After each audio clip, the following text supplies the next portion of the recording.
হযরত আব্দুল্লাহ ইবনে সালাম মদিনার ইহুদিদের সবচেয়ে বড় জ্ঞানী পাদ্রী ব্যক্তি ছিলেন, অত্যন্ত পণ্ডিত ছিলেন ইহুদিদের। তিনি নবীজি যখন মদিনায় আসছেন, উনি আসছিলেন নবীজির সাথে বিতর্ক করতে, বিভিন্ন আসমানি কিতাবের বিভিন্ন কঠিন কঠিন প্রশ্ন করার জন্য নবীজির সামনে আইসা বসছে। আইসা মাত্র রেডি হইয়া কিতাব চাইয়া আইসে নবীজিরে বহস করে হারাইয়া দিবে।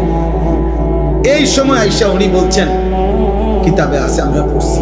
উনি আইসা নবীজির সামনে বসছেন, বৈশা উনি নিজেই বলছেন ফানাজারতু ইলাইহি, আমি মুহাম্মদের চেহারার দিকে তাকাইলাম, কিছুক্ষণ তাকিয়ে থাকলাম। ওয়া তাআম্মালতু, আর তাকিয়ে তাকিয়ে ভাবলাম, কিছুক্ষণ ভাই আমি বুঝলাম। ফাআলিমতু, আমি বুঝলাম আন্নাহু লাইসা বিওয়াজহিন কাযাবিন, এটা কোন মিথ্যাবাদীর চেহারা হইতে পারে। ফাআসলামতু, আমি কালেমা পড়ে মুসলমান। কোনো কিছু শুনে নাই, কিচ্ছু বলতে হয় নাই, চেহারাই ইমানের দাওয়াত হয়ে গেছে।